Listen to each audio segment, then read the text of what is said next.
All right, here with Marty Biron. And Marty, the Washington Capitals have made a couple of big trades, somewhat shocking trades, right? Nick Dowd being moved, I don't think that moves the needle of shockwaves, but John Carlson being dealt absolutely does. We've heard and seen Alex Ovechkin speak on it very emotionally earlier today. Tom Wilson choking up, you know, basically tearing up, especially about Carlson on his way out.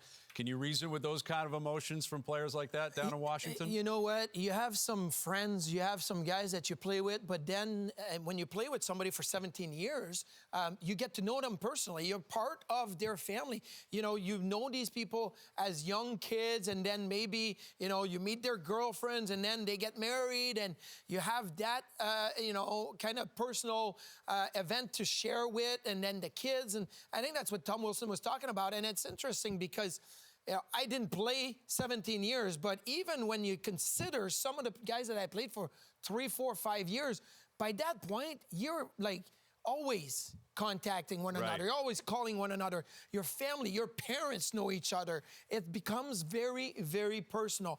And the way that I'm listening to Tom Wilson, he's talking about John Carlson's kids. He goes, I saw these kids grow up. It wasn't so much about John Carlson. It's like, I'm going to miss the kids. I'm going to miss being with that family and being able to spend some time at the rink, at practice. And, I mean, the Washington Capitals are still in the fight right now in the Eastern Conference, but I feel that emotionally, listening to Ovechkin and Wilson, they're disconnected now. It's going to be a really tough last quarter of this season for those guys emotionally. That's a great point. I mean, again, they're only 4 points out of the playoffs right now, yet this is a pretty clear message from the Capitals front office. We don't think we're good enough, and this is another example of how quickly sports can turn. They won the division. They were the top seed in the East a year ago. They beat the Habs in the first round. So you're into the second round and feeling great about yourselves this time last year, give or take. A year later, John Carlson on his way out, Nick Dowd on his way out. And I think what it's going to open the door to is what could happen next. And I don't think Tom Wilson is going anywhere. Obviously, he's been phenomenal for them. But Ovechkin is in the final year of his deal. He's caught Gretzky. He's hit 900 goals. He's won the Stanley Cup there. He's done everything.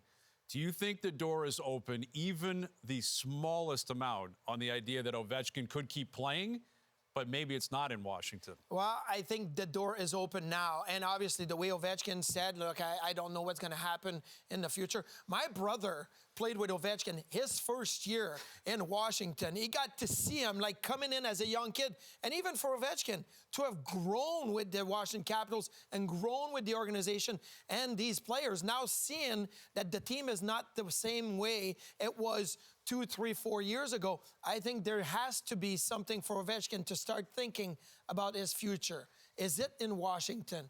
Is it going to be somewhere else? Is it going to be back home in Russia, where maybe he would want to go back and play a few years with, his family? Again, it becomes a family decision. It becomes a personal decision. And for Ovechkin, it was very telling today. Like, you're right. I think that there was a motivation to play and be the greatest goal scorer in the history of the National Hockey League. But now that that's done, I mean, 1,000 goals would be great. But who else is going to get to 900 in the short term here? He's going to be sitting on that for a long time. So I think that maybe now he can say, hey, you know what? I've done everything I could for this organization, and thankful for the time, but maybe it's time for something else. It's been mutually beneficial to both parties, right? Like we did the Face of the Franchise recently on SportsCenter, and he was an anonymous pick in Washington, and I would argue he is more synonymous with his team probably than any other player in the history of the sport. Like, the Washington Capitals are Alex Ovechkin. Alex Ovechkin is the Washington Capitals, but he's accomplished everything.